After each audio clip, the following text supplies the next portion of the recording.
Good morning. I am Ed Sperling, the Editor-in-Chief of Semiconductor Engineering. Discussion for today will be on 5G. Really, what is it going to look like in the future, and how much of it is real, how much of it is myth? On the panel, we have Peter Zhang, who is the R&D Manager in Synopsys Solutions Group, Ian Dennison, Senior Group Director for Custom IC in the PCB Group at Cadence, and Neil Mullinger, Product Manager, Vertical Market Solutions Group at Mentor. So, one question that comes up every time we think about 5G is 5G is really not just one technology. There's a sub-6 gigahertz 5G, which is sort of 4.5G. There's also a real 5G, which is the millimeter wave. That's the one that's going to change everything. It's also going to cause all sorts of new issues. And how do you see this playing out from a design standpoint? What's going to happen here in terms of the rollout? What's going to happen in terms of the design from the standpoint of signal attenuation, beamforming, beam steering, those kinds of things? And no water. Well, yeah, you're right, Ed. The thing about 5G is it's, compared with the previous generations, 4G and 3G, is aiming to provide services over a number of different frequencies at the same time. And in some sense, as a package, you've got to be providing for all of those frequencies to cover all of the needs.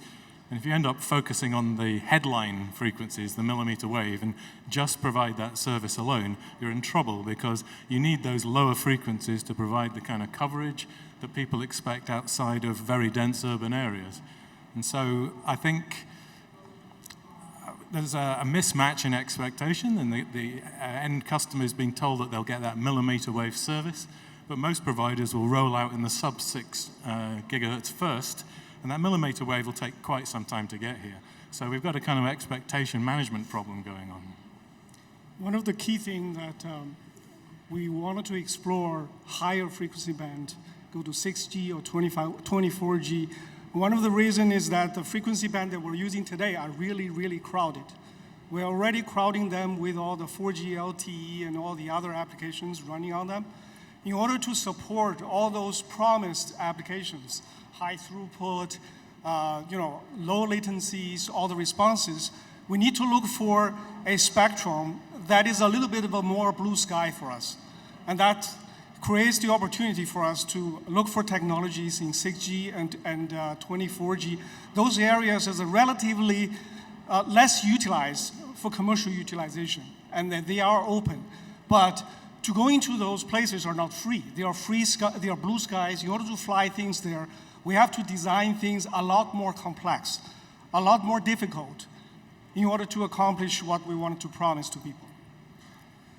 Yeah, I mean, I completely agree with Ed that the sub-6 gig is going to be pretty much the same as we've done before, but then as you get into the millimeter wave area, it's all going to be very different. And I think the key really there for a successful design verification environment is the modeling of all the pieces that are part of the front haul.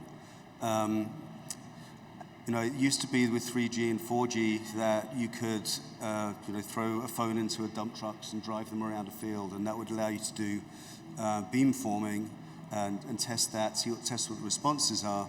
I think as we move to millimeter wave, we'll need to have a flow that allows people to model accurately the beamforming, beam steering, attenuation, and it doesn't stop there. I think there's, from the channel right the way through to the baseband, it'll be important to model that. I think people who do that successfully will get an advantage. If they don't, then I think it's going to be very difficult to make 5G equipment. I liken it a little bit to what's happening in the automotive industry, where it's just impossible to drive 8 billion miles in the real world. And so people are modeling to be able to represent that virtually. And so if you're doing that in a 5G environment, it allows you to be much more flexible in the way that you model the environment, because millimeter wave is much more sensitive to the environmental conditions. So yeah, front to back, we made an acquisition recently of a company called Saracal, who's the leader in 5G test equipment for front haul. And we're virtualizing all of that so that we can plug it into an emulation environment and create an environment where people, depending on where the design is, they'll be able to just plug that into virtual models and go from the channel right the way through the remote radio head to the baseband unit. Well, let me just say, Ed, I think the problem with 5G is it's not just technical. As we can see around us, it's a political issue. It's in the news. It's like no other technology before has been in the news. And part of the problem of actually rolling out the difficult technologies of millimeter wave, we all agree they're going to be very difficult, is simple things like negotiating the rights for attachments to lamp poles and the ability to populate the inside of buildings with the necessary hubs. These things are going to be very expensive, are going to take a lot of time. And I know back in the UK, there's litigation going on right now between operators and authorities, local area authorities, about who has rights to the lamp poles. Are they exclusive to one provider, or are we going to see a load of different small cells attached to the lamp poles? These additional infrastructure complexities are really going to be a large part of the problem, not just the technology. I believe it was J.P. Morgan that in their analysis of the 5G market said that they would start including rent for the antennas and the repeaters on 5G just because there would be so many of them that would be necessary. Yes, that also even becomes a more difficult problem for 5G with all those real estate requirements, because the cell size for a lot of 5G applications, high densities, the cells becomes really, really small. And when they turn small, you need all those anchor points all over the places. Then the problem that Ian, you mentioned, will show up all over the place. So how is this going to work? I mean, you've got signals that are supposed to be going, 100 feet or 100 meters before they fall off. You get interference from weather, trees, people walking by. Is this even a realistic technology? Well, it is a realistic technology, but it's definitely a challenge. And the reason that it is worth taking the challenge up is that we've got nowhere else to go. We've used up all of the spectrum. The demand is still skyrocketing. You look in any city of the world and you test out the performance of your cellular phone at 3 a.m. in the morning, and it's pretty good. You try it out at 6 p.m. and it's lousy. It's the sheer volume of users as taken away. It's like being on a congested highway. You can drive freely at night, but you can't at 6 p.m. It's the exact same problem. So we have to go there. We have to go into the millimeter wave. But yeah, it comes with these really problematic attenuation problems. 200 meters and the signal's faded away. To be honest, I think the biggest problem is going to be that we've got used to the idea that our cellular connectivity works with us as we go from the outside to the inside. And we're now going to find with 5G that connectivity will be dropped at the highest performance with millimeter wave as we go indoors, unless we populate the inside of our buildings with a load of 5G small cells. And that is the domain of Wi-Fi. In all honesty, this has been something that's been brewing for a long time between IEEE and 3GPP, is ownership of the internal spaces. And there's now basically a competition for the ownership of your connectivity inside of buildings. And that is going to be something we've never seen before in a previous generation. From technical point of view, it is a difficulty to implementing a larger coverage from a single millimeter tiny little base station. The coverage is small. However, that not necessarily always be a bad thing. We all know that back to 30, 40 years ago, before the first generation of cell phone is available, the so-called cellular today we were talking about, we used to have one or two of those big towers covers the city. One of the big problems that covers is also a real estate problem. You only need to talk to one or two guys. But it causes a problem of the capacity of the system, the number of users we support. The number of users now is to the number of connections each cell phone or people having around it.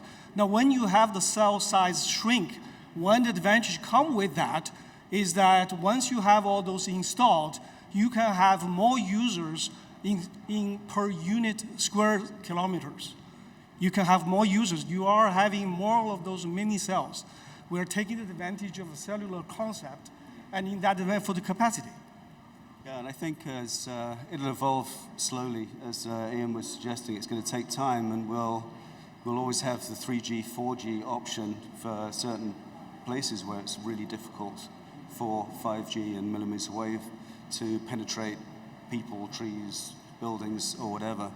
The other thing that I think is going to be an issue to deal with is the power consumption. If you've got 10x the data going into your device, it's going to use up 10x the power potentially. It may not be that quite linear, but it's certainly going to require a lot more in terms of being able to do power profiling of your design under a lot of different scenarios to see how that's going to be affected. The other thing that you look at this problem is when you have all those mini cells doing this, the 5G solution is actually not just wireless. If people just purely looking at wireless portion of the 5G impact on the communication network, that's actually limited to only one aspect of that. Let's not forget, there is also the gigantic backbone landline networking systems that we're constructing and working, and they all have to be working together congruently with our 5G wireless portion of it together to provide the everywhere that we can access a data network at high performance type of experience. Well, you're right, Pete. There's quite a change in the architecture required for 5G. We've got all of these small cells distributed on lamp poles and in buildings, but we now have to centralize the baseband, and this is where edge compute comes in, that you can share a baseband processing across a whole number of small cells and have a greater efficiency as a result. But it also, the timing is just right for us to be bringing in AI processing to the edge compute as well, so that AI can assist with the baseband processing. So if I've got a small cell in different places with different contexts, then the AI can learn about how the small cell can best bounce the beams off local buildings. And then either in the case of being at the edge of the cell, send multiple beams via multiple pathways to the same user to improve the connectivity, or in the case that you're in a strong signal area, be able to provide multiple concurrent pathways to the same user via multiple beams. So there's a variety of different ways that beamforming is going to have to be intelligent, and I think AI is arriving at just the right time. So that will help a lot with some of the difficulties with 5G. Yeah, and being able to model the switches that you will have between the radio head, between the small cells and the baseband unit, I think is going to be is key. It's going to be essentially a task to be able to optimize your whole network through the use of switches, so that you're modifying the environment depending on what the traffic is at any particular time. So it'll be very like, I don't know if you're familiar with software-defined network switches. I think it'll be very similar to that, where on the fly you'll be able to modify how your environment, how your network, your RAN is responding to the traffic. So what does a 5G device look like? Is it really a phone that we carry around, or is it something else? Is it a car? Is it a building, a smart building? I think it's all of the above. I think the concern here is that the primary device will be the phone. That's the kind of primary method of connectivity people will have. And that has to work well, otherwise it's going to be very difficult for 5G to take off. So yeah, that's going to be an area of concern. And then as we're getting up to these, somewhere in the region of 20 gigabits per second type of performance that you'll be seeing over these phones, it's going to be a challenge to make sure that with all that data coming through, the power aspects, and then also as people are developing modems for 5G, is that going to challenge Wi-Fi? I mean, I think the question's still out on what the smart building and what's going to happen with that. I personally think that 5G won't really challenge Wi-Fi in the smart building, but I could be wrong on that. The jury's still out. Yeah, I agree. I think really there has been opportunities in the past for IEEE and 3GPP to get together on this, and they've declined them repeatedly. So I hope we're not ending up in a VHS versus Betamax situation, but it has the potential for that. Yeah, I think the good thing about millimeter wave is the frequencies are so high, the wavelengths are so small that many things in the system shrink in size, particularly the antenna. So you can pack many more antenna into a small cell on a lamp pole for massive MIMO kind of operations. But the antenna sizes are also pretty small in the ICs. You can integrate the antenna on the ICs directly, where previously the antenna was at more at the package or the board level. So yes, you can make things small, but there's a lot of processing power required in the background. The baseband and the AI kind of intelligence builds out the size of the overall chip as a result. So yeah, it's. I think the other thing is that we shouldn't get over-focused on 5G just being the next increment over 3G and 4G for the end user with the mobile phone. It's laying claim to a lot of things, 5G, and one of them is a very low latency to enable robots, particularly. If you can imagine, robots today are in factories and they're in cages in factories. If we can get the latency down in communicating with them, imagine you've got that massive AI in the edge and it's talking to robots through 5G, and that has a very low latency of communication of a millisecond sort of order, then you've got a chance that those robots can be responsive in real time and not sort of, damage human beings that are around them. So 5G opens up a whole new set of opportunities like that. Maybe robots will break out of the factories and the cages, and it could be, 5G low latency might be the enabler for that. Yeah, to me, cell phone form of 5G is one thing obvious. People are looking for, I can download video faster and things like that. But I think the things really will set 5G apart from the previous generations are the other applications that's not possible with 4G and before. For example, we're all talking about autonomous drivings. Now think about it. With wireless network that the cars can talk to each other, we can create a link so that they can communicate with that with short latencies, with the highest possible reliability because we don't want car crash. With all those are the things that I think really 5G is something that we should get from. So let me pick you up on that, Pete, because I was making the mention again between IEEE and 3GPP. That same vehicle-to-X communication, there's an argument going on in the European Parliament right now. They proposed 802.11p as the vehicle-to-vehicle, and all the cellular guys weighed in and said, no, it has to be 5G. So even in connecting to cars, we've got this IEEE versus 3GPP thing going on. Yeah, I can understand people have different opinions, but my point is that for 5G, if we're merely looking for just going up the throughput or what we can do with the cell phone, I think that doesn't worth what the real 5G that we're talking about. I agree with that. I think 5G has to provide us with the capability that is not possible with 4G. Yeah, and I think it's going to need a lot of new tools, methods of design and verification to achieve that. I mean, one thing that we're seeing quite a lot is the adoption of HLS in the design flow, partly for productivity and partly because the standards are changing very rapidly. And so by having a high-level synthesis engine, you can very quickly incorporate the new standards. And then also, it's very good at AI-type applications. And then they fits into a verification flow. So you can try something out, resynthesize, put it into an emulator, and then you can do all of your power-aware type of simulations to find out if it's going to be able to achieve the performance within the power budget of the design.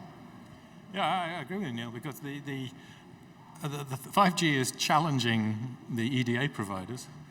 And it is challenging the customers who you would think knew this stuff. But many of the people who are big names in telecoms are being challenged themselves by these very high frequencies, are being challenged by advanced process nodes. We are hoping that we can help them along this journey. So yes, HLS, I quite agree. You can argue the baseband for a smartphone and the baseband in an edge compute start with the same sort of source code in HLS. We've done things at Cadence. We've got solutions for the RF side of the design. These very high frequencies means that you've got a really big increase in sensitivity. And when you're trying to put modules and RFICs together, their cross-dependency is very high. And so you now need people to be wearing multiple caps at once and be designing the package substrate and the ICs all at the same time. So there's a lot of new challenges for both the suppliers of EDA and the users of EDA. Yeah, for the past, when people were working on the previous generation of wireless communications, the problems are not easy. But from EDA point of view, we tend to provide the tools more focuses on a particular area. There's a tool to help people to design the ASIC. There are tools to help people to run some kind of verification of the design, but more focus on, for example, the modem part of it, the digital portion of it. Now with 5G, because the complexity of the system, a lot of problem you have to look at that integratedly from system level. As a matter of fact, you have to look at the problem not just at the point where you design the ASIC.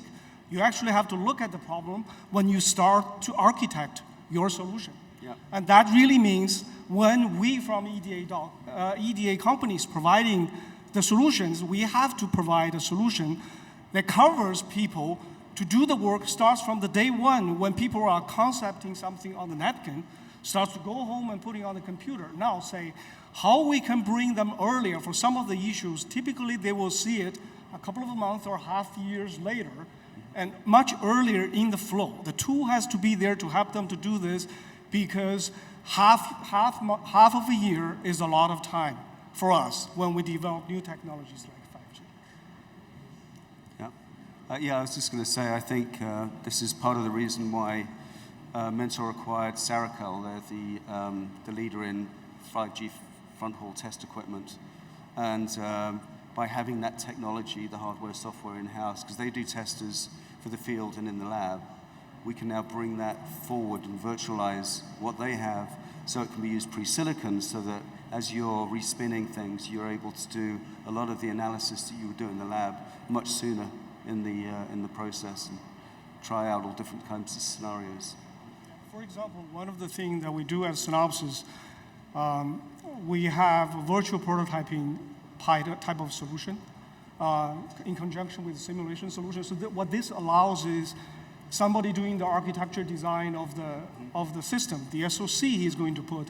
He can put different modules together and to run a power analysis early on because the power consumption, which is one of the final requirement, a lot of time being ignored by the architect who architect all the blocks together. Now with the tools like this will remind them from the day one, the way that they put down blocks together, the way they define the data weight between and data rate between different blocks, has ramifications. At the end, somebody is going to pay by the power. Well, the use cases that you have to design to now are changing. And the reason is that if you're sitting in an area with a lot of the repeaters and you're getting a pretty good signal, that's going to be a much different use case and you're going to get it on power than if you're doing it with sporadic reception. So now you have to think about, I've got a device which is searching for a signal, and that the more it searches for a signal, it's just going to drain the battery, even if your 4G and 3G are still working off of that. How do you design for that? Do the tools exist? Does the methodology exist for that? Okay. When you design a more complex algorithm, no doubt the power will consume more. Because think about it, when you have all those activities, something has to power all those things. It will take more powers. But when you design the architecture, you can make a certain trade-off from technical point of view. Mathematicians like to write formulas. When you write formulas, you get perfect result. But when you realize this in the real world with the noises and everything in the wireless world, there are certain precisions when you got really doesn't buy you anything, expect you that you're just paying dollars for the electricity. So that's a trade-off that the system architecture, the algorithm designers, can start to doing the trade-off. Says, I can reduce certain number of bits at certain locations. What is that impact on my final performance that I'm looking for? If what I'm trading off do not let me lose what I'm looking for, then that trade-off is a worthwhile trade-off. Yeah, and it's why you have to move from dump trucks to virtual environments, because I think the power-aware verification is going to be very important, and being able to run a lot of different scenarios while running hardware and software together, I think is going to be a key element. Yeah, Cadence does that too. Yeah, we do that too, but let's not forget that when you've got a lot of mobile phones moving around in the area of a small cell, those mobile phones are sending out pilot signals, which are basically saying, I'm here, I'm now here, I'm now here. And every time the baseband is recalculating the best practical beam pathways to maintain your connection. Now, if your phone is sending out a signal saying, I'm here, and it gets nothing back at all, it knows it's kind of not in range of a millimeter wave environment. So it steps down to the sub 6 gigahertz. And if it can't find that at the 3.5 gigahertz kind of thing, it's going to step down to 600 or 700 megahertz. And it will find the quality of service it can. I don't think it's going to be burning battery looking for services that aren't there.